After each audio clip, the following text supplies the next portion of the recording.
जैन साथियों, तो इस वीडियो में हम बिल्डिंग मटेरियल के एक टॉपिक को डिस्कस करने वाले हैं, वो है टिम्बर। टिम्बर से संबंधित संपूर्ण जानकारी मैं इस वीडियो में बताने वाला हूं। टिम्बर का स्ट्रक्चर कैसे होता है, सीजनिंग ऑफ टिम्बर क्या होती है, कन्वर्जन ऑफ टिम्बर क्या होता है, प्रिजर्वेशन ऑफ टिम्बर क्या होता है, टिम्बर में कौन कौन से डिफेक्ट देखने को मिलते हैं, वो सारी बातें मैं इस वीडियो में बताने वाला हूं। तो स्टार्ट करते हैं आज के इस वीडियो को। टिम्बर की प्रोसेस जानने से पहले हमको ट्री के बारे में जानना पड़ेगा, क्योंकि टिम्बर जो है ये ट्री से ही मैन्युफैक्चर होता है। तो ट्री बेसिकली दो प्रकार के होते हैं, एक तो होता है एक्सोजीनियस और दूसरा होता है इंडोजीनियस। थोड़ा सा नाम से ही आपको पता चल रहा होगा, एक्सो मतलब बाहर की तरफ, इंडो मतलब अंदर की तरफ, यानी कि ऐसा ट्री जो बाहर की ओर फैलता है।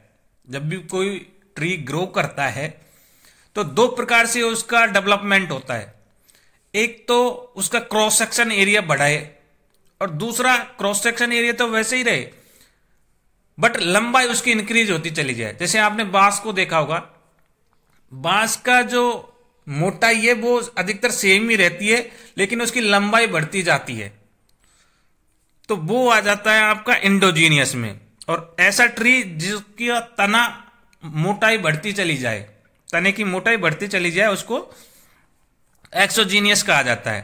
अब एक्सोजीनियस के भी दो क्लासिफिकेशन है, कॉनिफर्स और डेसिड्यूअस। कॉनिफर को अपन सॉफ्ट वुड भी कहते हैं, यानी कि ऐसा पेड़ जिसकी लकड़ियां सॉफ्ट हैं, तो वो ट्री तो कहलाएगा अपना कॉनिफर, यानी कि कॉन शेप लीफ जिस पेड़ की है। दूसरा ट्री का जो प्रकार है वो है डेसिड्यूअस, इसकी वुड हार्ड होती हैं।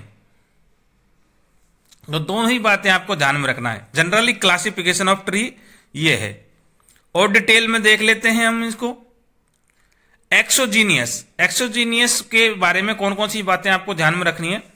एक तो ये बातें ध्यान रखनी है, ग्रोइंग आउटवर्ड। जब इसका डेवलपमेंट होता है तो ये लंबाई में तो बढ़ता ही बढ़ता है, लेकिन उससे ज्यादा इंपॉर्टेंट ये है कि इसकी जो तने की मोटाई है ये बढ़ती है। रिंग्स इसमें फॉर्म होती है। आपको पता होगा कि जो पेड़ की एज है, एज का पता लगाने का सबसे बेस्ट तरीका यह है कि इसमें जो रिंग्स बनती हैं उन रिंग्स को काउंट कर लो, उससे पेड़ों की एज का पता लग जाएगा। तो रिंग्स कब बढ़ेगी, जब तना मोटा होगा, तभी तो प्रॉपरली रिंग्स इसमें शो करेंगी। तो रिंग्स जो पर्याप्त मात्रा में विजिबल होती हैं, सफिशिएंट विजिबल होती हैं, तो वो एक्सोजीनियस ट्री में होती हैं, यानी एनुअल रिंग्स फॉर्म होती हैं इसमें, क्योंकि आउटवर्ड ये डेवलप कर रहा है। दूसरा, इसके प्रकार देख लेते हैं, कौन कौन से प्रकार होते हैं। एक्सोजीनियस में दो प्रकार मैंने बताए थे, एक तो कॉनिफर्स जिसमें फ्रूट्स और लीव्स कौन शेप में आपको देखने को मिलेंगी। एवरग्रीन ट्री भी इनको कहा जाता है। इनकी जो वुड्स होती हैं वो लाइट वेटेड होती हैं, सॉफ्ट होती है और लाइट कलर की होती है, मतलब हल्का वेट, वजन भी हल्का है, लकड़ियां भी सॉफ्ट हैं और कलर भी हल्का है। जैसे कि चीर, देवदार और पाइन, ऐसे जो पेड़ है ये कॉनिफर में शामिल किए जाते हैं। दूसरा जो पेड़ है ये है डेसिड्यूअस। डेसिड्यूअस जस्ट इसका अपोजिट हो जाएगा। लीव्स कैसी हो जाएंगी, ब्रॉड हो जाएंगी। वहां पे कौन शेप की फ्रूट्स और लीव्स रहे थे, यहां पे लीव्स कैसी हो जाएंगी, पत्तियां ब्रॉड शेप हो जाएगी। Annual ring not distinct, annual ring पर्याप्त विजिबल नहीं होती है। डार्क इन कलर और हार्ड वुड कैसा होता है, इसमें हार्ड होता है, जबकि कॉनिफर में वुड कैसा होता था, सॉफ्ट वुड होता था, जबकि इसमें हार्ड वुड होता है और कलर भी डार्क कलर का ही होता है। महागोनी, शीशम, ओक, साल, ये जनरली डेसिड्यूअस प्रकार के ट्री में शामिल किए जाते हैं।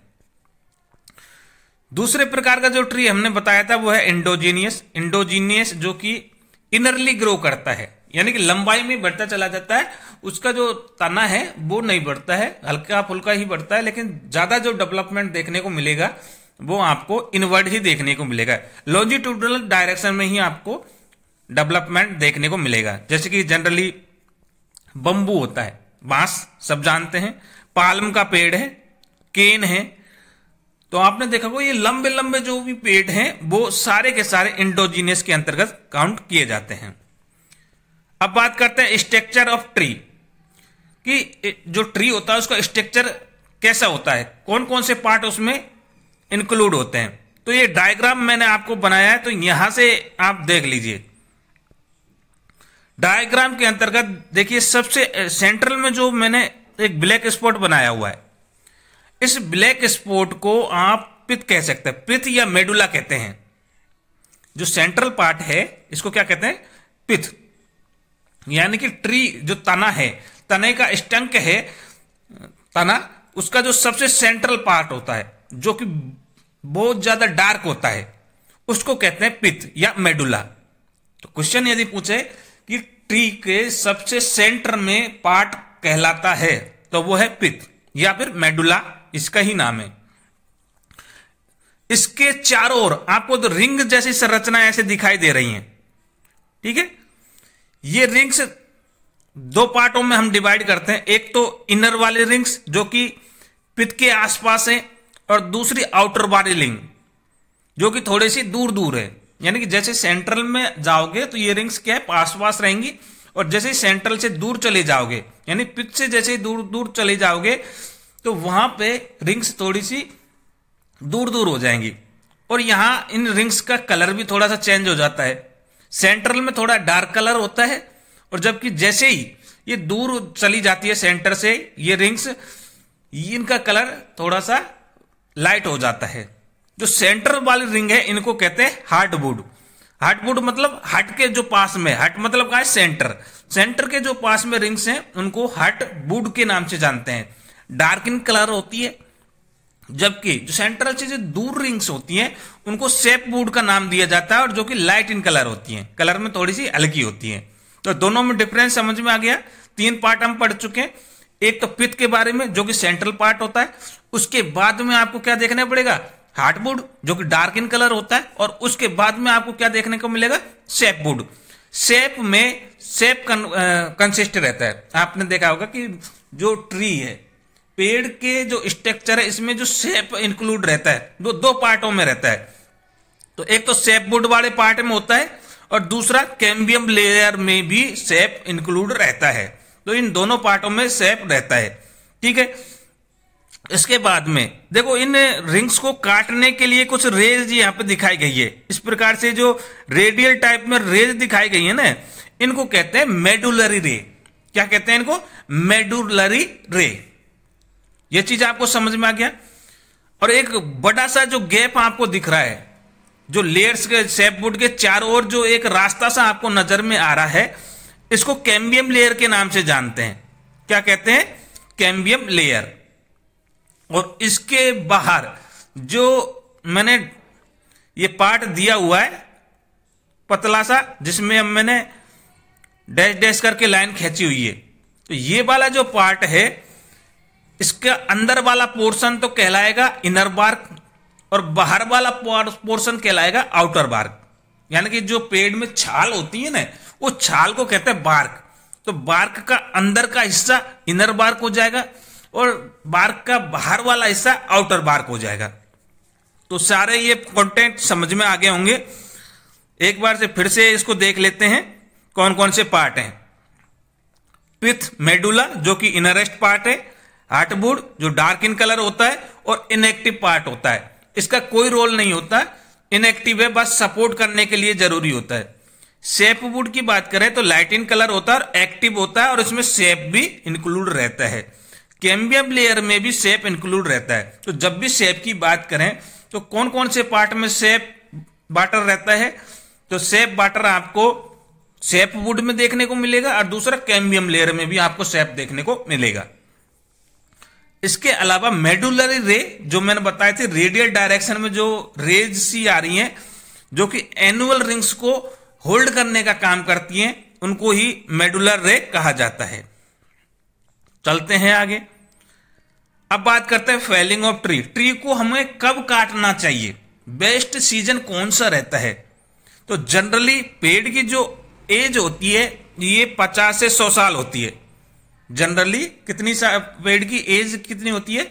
50 से 100 साल। सारे मैं ट्री की बात नहीं कर रहा, क्योंकि कुछ ऐसे होते हैं जिनकी एज कम भी होती है, लेकिन आपने पुराने पेड़ देखे होंगे जो काफी विशालकाय होते हैं। तो जनरली ये आप देखते हो कि भाई ये बहुत साल पुराना पेड़ है, तो लगभग उनकी 50 से 100 साल तक की उम्र मानी गई है। अब काटने की बात करें तो कौन से सीजन में इनको काटना चाहिए? यदि आप हिली एरिया में रह रहे हो तो आपको मिड समर वाला जो रीजन है वो बेस्ट रहता है, लेकिन यदि आप प्लेन रीजन में रहते हो तो मिड विंटर, सर्दियों के बीच में यदि आप काटोगे वो टाइमिंग बेस्ट रहता है। तो दोनों ही बातें बता दी। हिली रीजन में बेस्ट सीजन कौन सा रहता है काटने का? Mid summer. और प्लेन रीजन में कौन सा बेस्ट रहता है? तो वो मिड विंटर, यानी कि एक तो गर्मी का और एक सर्दी का। यदि हिली रीजन में है तो गर्मियों में काटना पड़ेगा, और यदि प्लेन एरिया में रह रहे हो तो आपको सर्दियों में पेड़ काटने पड़ेंगे। ये प्रश्न मेरे को याद है कि पिछले एग्जाम में एसएससी जेई और आरएसएमबीसी जेई में ये प्रश्न पूछा गया था। अब चलते हैं आगे। Seasoning of timber. Seasoning of timber होता क्या है? सीजनिंग ऑफ टिम्बर में हम जनरली करते क्या है, जो जनरली हम जो पेड़ काटते हैं उसमें क्या है, नमी रहती है, मॉइस्चर रहता है। आपको सबको पता है पेड़ में मॉइस्चर रहेगा पेड़ को काटेंगे तो, क्योंकि अभी वो गीला पेड़ है। तो हम क्या करते हैं, इसकी स्ट्रेंथ को बढ़ाने के लिए, बढ़ाना भाई स्ट्रेंथ बढ़ेगी तभी तो वुड्स को किसी पर्पज के काम में लिया जाएगा। तो हम क्या करते हैं, इसकी स्ट्रेंथ बढ़ाते हैं, और वो स्ट्रेंथ बढ़ाने के लिए हमको क्या करना पड़ेगा, इसमें जो मॉइस्चर है उसको रिमूव करना पड़ेगा। तो इसी प्रोसेस को सीजनिंग कहते हैं। सीजनिंग कहते हैं यानी कि रिमूविंग ऑफ सेप। अब यहां पे देखो पूरा वाटर नहीं निकालना है, हमको सिर्फ यहां से सेप ही निकालना है। सेप मैंने बता दिया कहां पे रहता है, एक तो सेप वुड वाले पोर्शन में रहता है और दूसरा आपका कैम्बियम लेयर में रहता है। एक पॉइंट जब हम इसकी सेपिंग करते हैं या कि सेप को रिमूव करते हैं तो एक पॉइंट आता है कि जो आपने सेल्स पढ़ी हैं, सेल्स में ही वाटर रहेगा। तो सेल कैविटी के अंदर जब कोई वाटर नहीं रहेगा, हम उसको क्या है सीजनिंग करते जा रहे हैं, उसमें से पानी निकालते चले जा रहे हैं। सीजनिंग बताऊंगा कैसे सीजनिंग करते हैं, या तो आप उसको धूप में रख दो या फिर आग के सामने तपा के उसको गर्म कर लो, जिससे क्या है उसमें से जो मॉइस्चर है वो रिमूव होता चला जाएगा, सेप रिमूव होता चला जाएगा। और एक स्थिति ऐसी आएगी कि जो सेल्स हैं उस सेल कैविटी में कोई भी वाटर नहीं रहेगा, और इसी पॉइंट को कहेंगे फाइबर सैचुरेशन पॉइंट। तो फाइबर सैचुरेशन पॉइंट है क्या? ये वो पॉइंट है जबकि सेल कैविटी में कोई वाटर नहीं रहता है, उसी पोर्शन को कहते हैं अपन फाइबर सैचुरेशन पॉइंट। हमने किया क्या, सीजनिंग में सेप को रिमूव करना है। ठीक है, दो प्रकार से सीजनिंग की जाती है। एक तो नेचुरल में जनरली हम करेंगे क्या, अपन धूप में और टिम्बर को रख देंगे। आर्टिफिशियली में हम अन्य किसी प्रोसेस के, बहुत सारे प्रोसेस है, जैसे फर्नेस में उसको बर्न करेंगे, केमिकल से भी इससे सेप रिमूव कर सकते हैं। लेकिन दोनों में फर्क क्या है? फर्क यह है कि नेचुरल में थोड़ा सा कम मॉइस्चर रिमूव होता है, यानी कि लगभग इसमें 8 से 15% ही वाटर रिमूव हो पाता है। और यदि जो वेल सीजनिंग टिम्बर है, यानी कि अच्छे प्रकार से यदि उसकी सीजनिंग कर दी तो करीब 10 से 12% तक ही उसमें मॉइस्चर रिमूव हो पाएगा। लेकिन जो आर्टिफिशियल तरीके से यदि टिम्बर की सीजनिंग करेंगे तो किसी भी लेवल पर हम उसमें वाटर रिड्यूस कर सकते हैं, लेकिन ध्यान रखना ज्यादा वाटर रिमूव करना भी उसमें क्रैक्स डेवलप कर सकता है, तो ज्यादा वाटर उसमें भी रिमूव नहीं करेंगे। बस ये ध्यान रखना कि आर्टिफिशियल वे से हम किसी भी लेवल तक उसमें मॉइस्चर को रिड्यूस करते हैं, लेकिन ध्यान रखना जो वेल सीजनिंग टिम्बर है उसमें कम से कम 10 से 12% मॉइस्चर होना चाहिए, ये ध्यान में रखना है। आर्टिफिशियल में एक ड्रॉबैक जो देखने को मिलता है वो यह है कि यहां पे टाइमिंग थोड़ा ज्यादा लगता है। वेल वाटर सीजनिंग जो प्रोसेस होता है, वाटर सीजनिंग वाला जो प्रोसेस होता है, इसमें कम से कम 2 से 4 वीक का टाइमिंग लगता है। ये आर्टिफिशियल सीजनिंग का ही प्रोसेस है। चलते हैं आगे टॉपिक एक नया, conversion of timber. Conversion of timber क्या है कि टिम्बर को हमको काटना है। वैसे पेड़ काटने का सीजन मैंने आपको बता दिया। दूसरा मैंने सीजनिंग के बारे में बता दिया। अब कन्वर्जन मतलब पेड़ काट दिया, तना ले आए, अब हमें इसको शेप में काट कर कन्वर्ट करना है, क्योंकि उसको बेनिफिशियल यूज में लाना पड़ेगा तो उनको कन्वर्जन तो करना पड़ेगा। ऐसे राउंड शेप को तो किस में यूज करेंगे? तो कन्वर्जन ऑफ ट्री में हम क्या करते हैं, टिम्बर को काटते हैं। अब काटने का जो प्रोसेस है वो 4 प्रकार से देखने को मिलता है। ऑर्डिनरी वे में काट सकते हैं, टेंजेंटियल वे में काट सकते हैं, रेडियल वे में काट सकते हैं और क्वार्टरली वे में काट सकते हैं। ऑर्डिनरी तरीका तो क्या होता है, जैसे कि ये अपना कोई स्ट्रंक है, तना है, इसमें हमने पतली पतली सी लेयर्स को रिमूव कर लिया, इस वे में हमने काट लिया। सादा सिंपल ऑर्डिनरी इसलिए कहा कि क्योंकि हमने सिंपल इसमें लेयर्स में और टिम्बर को काट लिया। इससे होगा क्या, ये सबसे एक तो इजी प्रोसेस है, तभी तो इसको ऑर्डिनरी कन्वर्जन कहा गया। दूसरा, इसमें वेस्टेज सबसे ज्यादा कम होते हैं। सबसे कम जो वेस्टेज मिलेंगे वो ऑर्डिनरी तरह से यदि हम टिम्बर का कन्वर्जन करेंगे तो उसमें सबसे कम वेस्टेज देखने को मिलेंगे। दूसरा जो टाइप आता है आपका टेंजेंटियल, इसमें होता क्या है कि जो ये टिम्बर है, आपको पता है इसमें एनुअल रिंग कुछ इस प्रकार से होती है।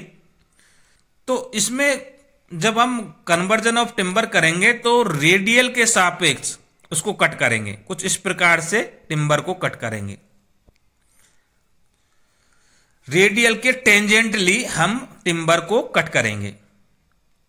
इसमें होता क्या है, इसमें यह होता है कि जो स्ट्रेंथ रहेगी टिम्बर की वो सबसे कम स्ट्रेंथ रहेगी। ये चारों जो प्रोसेस हैं, ऑर्डिनरी, टेंजेंट, रेडियल और आउटर, इन चारों में सबसे कम जो स्ट्रेंथ आती है वो टेंजेंटियल कट में आती है, क्योंकि इसमें जो मेडुलरी रे हैं इनको काट रही हैं।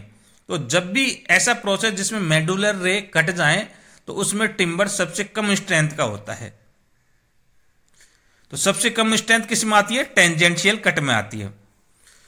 अगला जो टिम्बर कटिंग तरीका है वो है रेडियल वाला। रेडियल में जैसे नाम से ही पता चल रहा है, ये कोई टिम्बर है, इसमें रेडियल डायरेक्शन कुछ इस प्रकार से और टिम्बर की कटिंग करते हैं। ठीक है, इसको काटने से तरीका क्या है, इससे होगा क्या, इस प्रकार से यदि हम कटिंग करेंगे तो इससे प्रकार से यदि हम कटिंग करते हैं जो हमें टिम्बर मिलता है वो मैक्सिमम स्ट्रेंथ का मिलता है।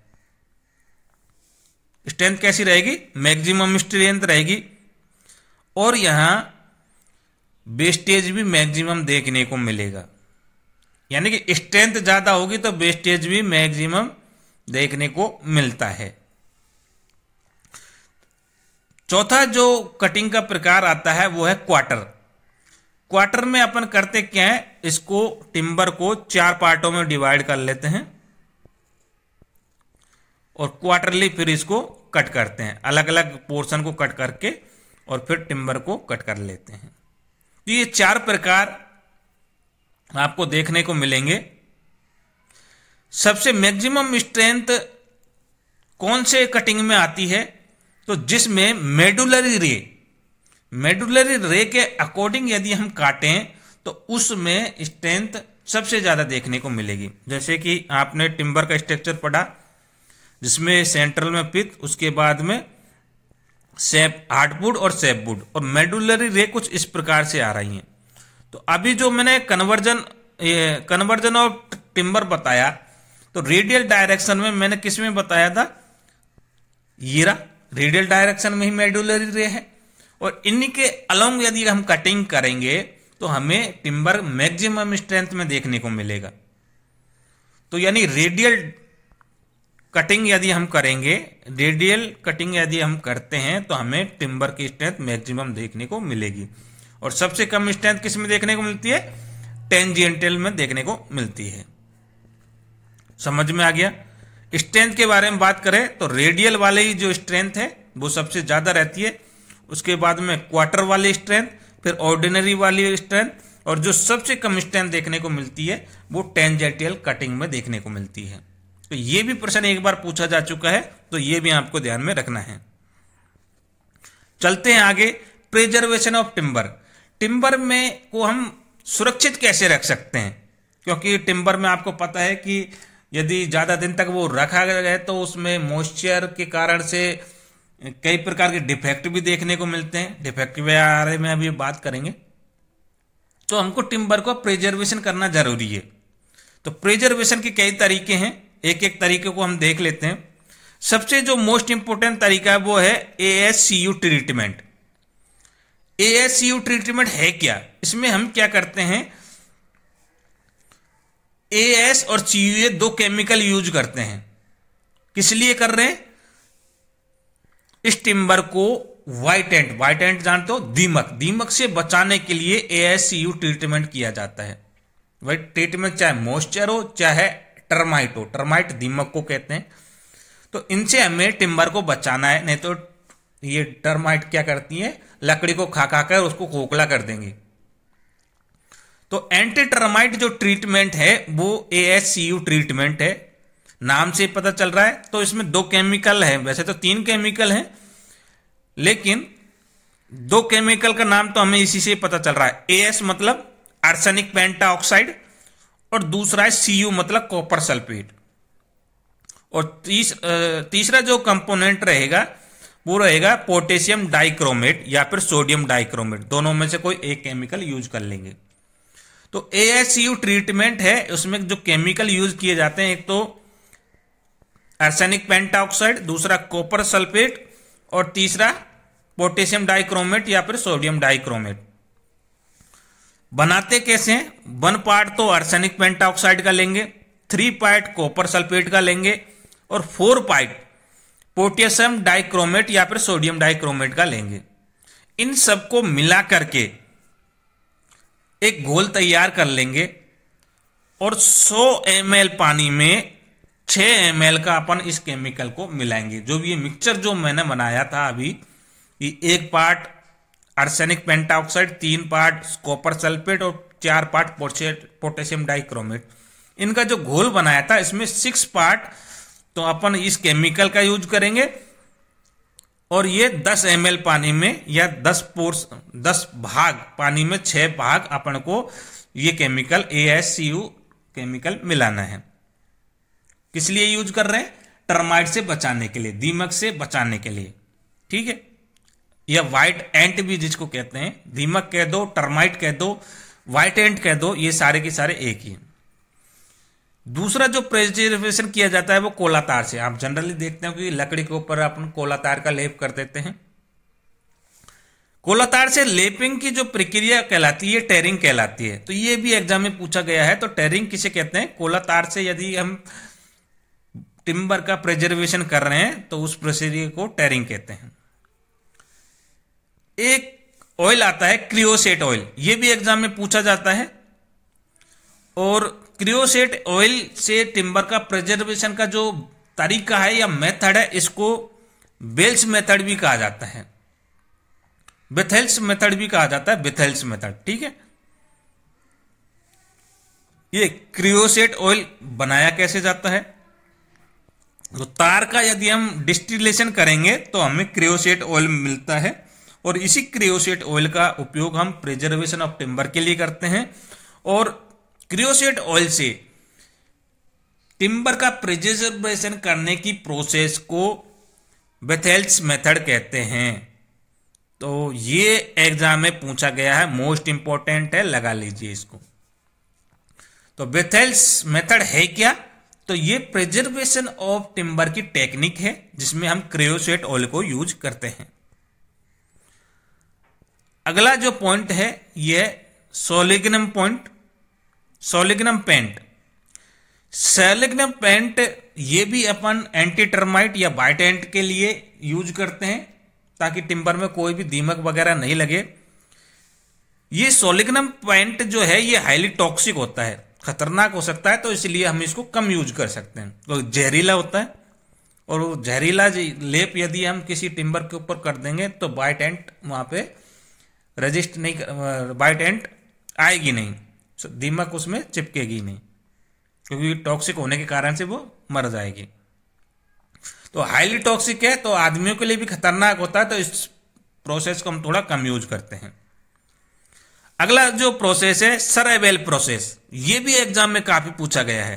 तो दो प्रोसेस, एक तो क्रियोसेट ऑयल वाला जिसको बेथेल्स मेथड कहते हैं, और दूसरा सर एबेल प्रोसेस। तो ये प्रेजर्वेशन ऑफ टिम्बर की टेक्निक है। सोडियम सिलिकेट मेथड है ये, जिसमें हम क्या करते हैं, सोडियम सिलिकेट को यूज करते हैं और लाइम पेस्ट को यूज करते हैं, और कॉन्सेंट्रेट सोडियम सिलिकेट। देखो दो, तो एक तो सोडियम सिलिकेट है जिसमें डाइल्यूट सोडियम सिलिकेट है, और कॉन्सेंट्रेट सोडियम सिलिकेट है। इसमें हम लाइम पेस्ट को मिला देते हैं, और ये जो घोल बनता है इसका लेप हम टिम्बर के ऊपर करते हैं, और इसी प्रोसेस को अपन क्या कहते हैं, सर एबेल्स प्रोसेस। तो ये एग्जाम में पूछा गया है, यह आपको ध्यान में रखना है।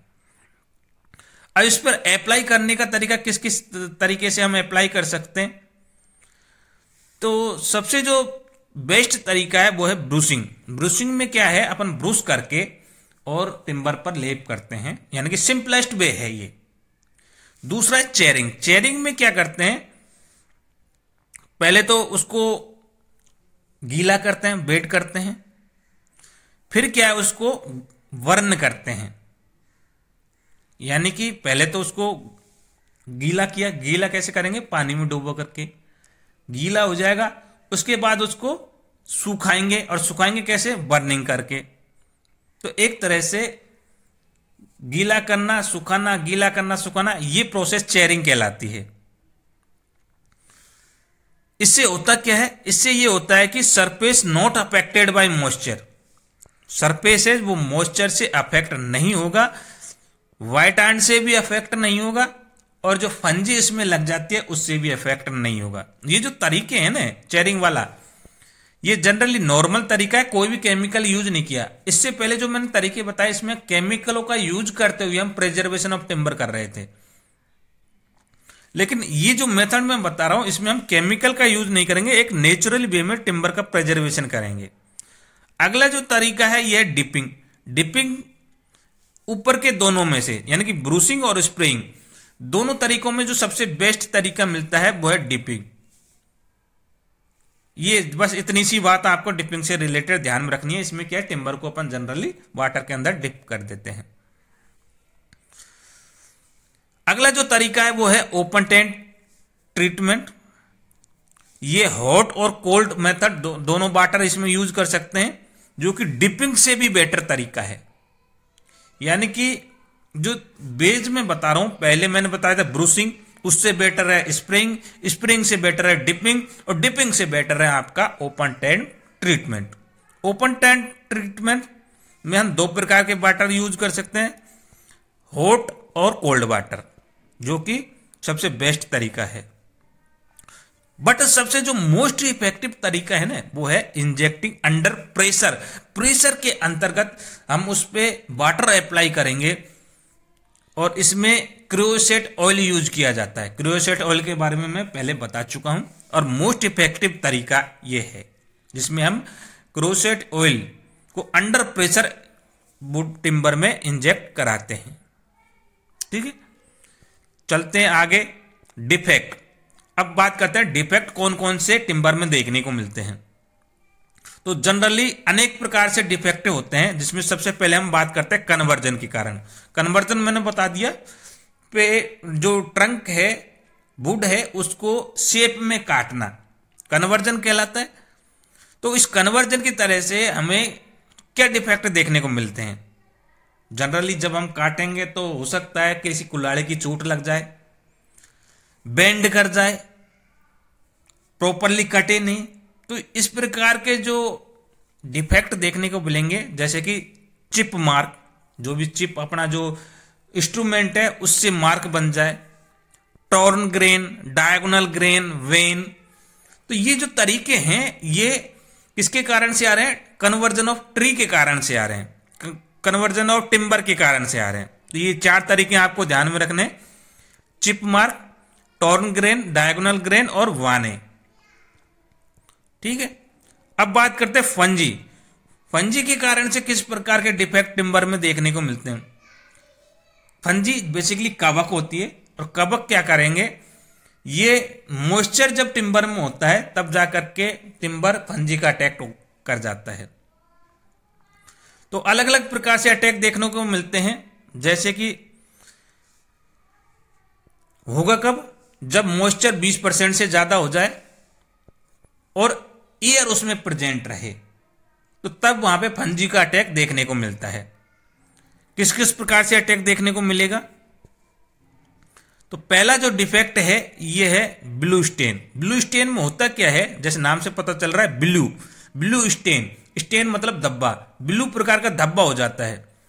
तो जो शेप है वुड का वो कैसा हो जाएगा, नीले कलर का हो जाएगा, नाम से पता चल रहा है ब्लू स्टेन। ठीक है, शेप स्टेन, शेप स्टेन में होता क्या है, फंजी क्या है, शेप वुड को खा जाती है, और खा जाने के कारण से जो शेप कैसे हो जाएगा, कलरलेस हो जाएगा। और ये कब होगा, जब 25% से ज्यादा उसमें मॉइस्चर प्रेजेंट रहे, एयर रहे, तब जाकर के फंजी उसमें डेवलप हो जाती है और वो शेप वुड को खा जाती हैं, और शेप वुड को खाने के कारण से शेप क्या है, कलरलेस हो जाता है। इसी डिफेक्ट को शेप स्टेन कहा जाता है। ब्लू स्टेन में तो शेप कैसे हो रहा था, ब्लू कलर का हो रहा था, जबकि शेप में क्या हो रहा है, कलरलेस हो रहा है। ड्राई रूट, ड्राई रूट ये भी फंजी का एक अटैक है, जिसमें ट्री जो है वो ड्राई पाउडर फॉर्म में कन्वर्ट हो गया, ड्राई पाउडर फॉर्म में कन्वर्ट हो गया, उस प्रोसेस को कहते हैं ड्राई रूट, नाम से पता चल रहा है ड्राई रूट। और ये कब होता है, जब उसमें कोई एयर ही प्रेजेंट नहीं हो, डैम्प यानी नमी है और उसमें बिल्कुल भी एयर नहीं है, तो उस केस में ड्राई रूट प्रकार के डिफेक्ट देखने को मिलते हैं। अगला जो डिफेक्ट टिम्बर में देखने को मिलेगा ये मैंने बता दिया। ठीक है,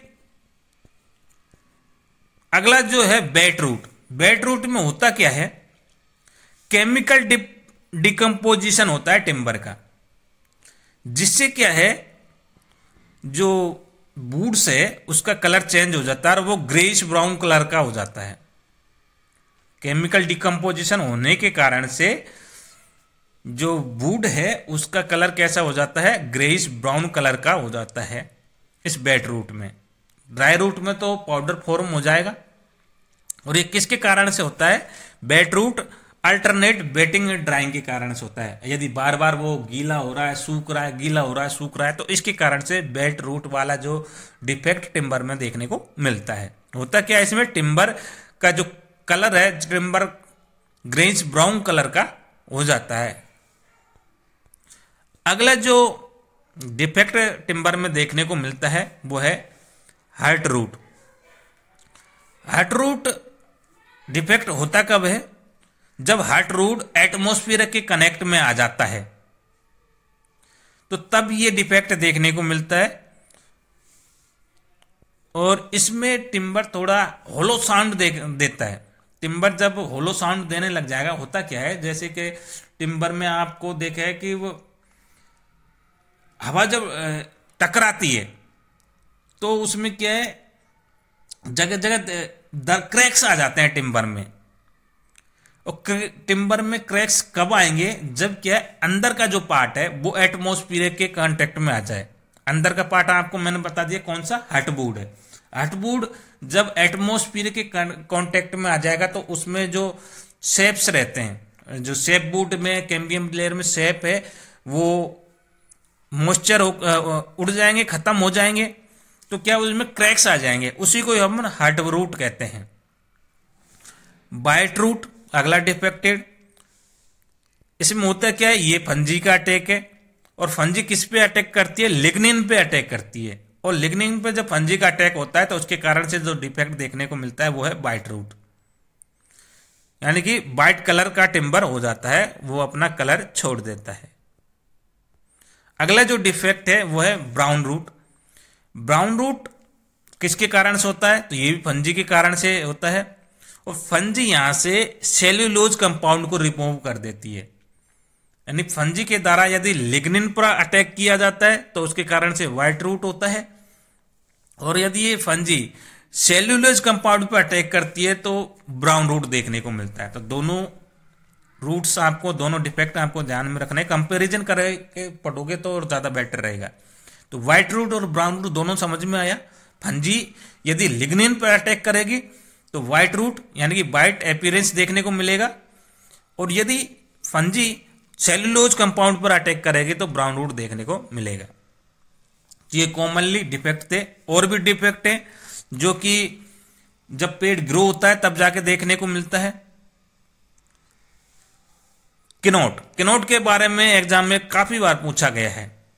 होता क्या है, जब हम पेड़ को काटते हैं तो जो ब्रांचें हैं, ब्रांचों के कारण से एक किनोट देखने को मिलती है। After cutting formation of rings, जब पेड़ को काटते हैं तो जो ब्रांचें हैं, ब्रांचों को एकदम काटते हैं तो वहां पर रिंग्स आपको देखने को मिलेंगी, उन्हीं को एक किनोट कहा जाता है। अब ये किनोट दो प्रकार की होती हैं, एक तो होती है लाइव किनोट और दूसरे होती है डेड किनोट। लाइव किनोट ये तो कोई इफेक्ट नहीं डालती हैं, लेकिन डेड किनोट यदि टिम्बर में मौजूद हैं तो ये थोड़ा सा टिम्बर के लिए इफेक्ट देखने को मिलता है। क्या इफेक्ट आएगा? और ये perpendicular direction of grain, grain के परपेंडिकुलर डायरेक्शन में टिम्बर की स्ट्रेंथ को कम कर देता है डेड किनोट। तो ये भी ध्यान में रखना है। लाइव किनोट है तो कोई इफेक्ट नहीं डालेगा, लेकिन डेड किनोट है तो वो ग्रेन के परपेंडिकुलर डायरेक्शन में स्ट्रेंथ को कम कर देता है। इसके अलावा जनरली दो ट्री के नाम आपको ध्यान में रखना है। ये दोनों ट्री एंटी टर्माइट ट्री के नाम से भी जानते हैं कि इन पर एंटी टर्माइट यानी दीमक का कोई प्रभाव नहीं पड़ता है। टीक और साल, ये एग्जाम में पूछा गया है, इसलिए मैंने इसको यहां पे इंक्लूड कर दिया है। कौन कौन से ट्री हैं? टीक और साल। ये कैसे ट्री है? एंटी टर्माइट ट्री, यानी कि इस पर टर्माइट का कोई भी इफेक्ट देखने को नहीं मिलता है। आगे और कौन कौन से डिफेक्ट देखने को मिलता है? रिंगोल, राइंडगोल।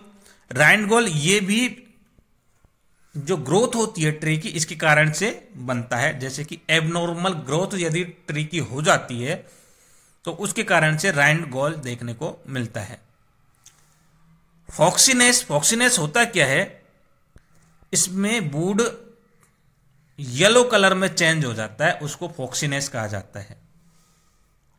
ठीक है, ये आपके जनरली डिफेक्टेड थे। अब बात करते हैं सेक्स। सेक्स मतलब क्या है कि टिम्बर्स की जो लेयर्स है उसमें डिफेक्टेड देखने को मिलते हैं। वो किस किस प्रकार से डिफेक्ट आते हैं टिम्बर की लेयर्स में?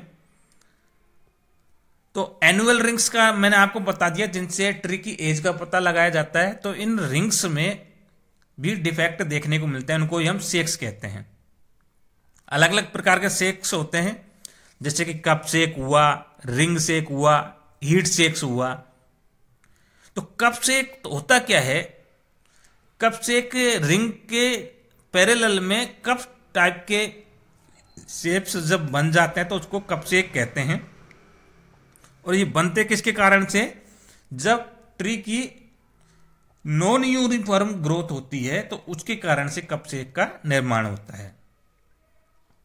दूसरा रिंग सेक की हम बात करें तो जो एनुअल रिंग है वो कंप्लीटली रिमूव हो जाती है, मतलब जो गैप हो जाता है कंप्लीटली रिंग्स में, तो उसके कारण से जो डिफेक्ट जनरेट होगा वो है रिंग सेक्स।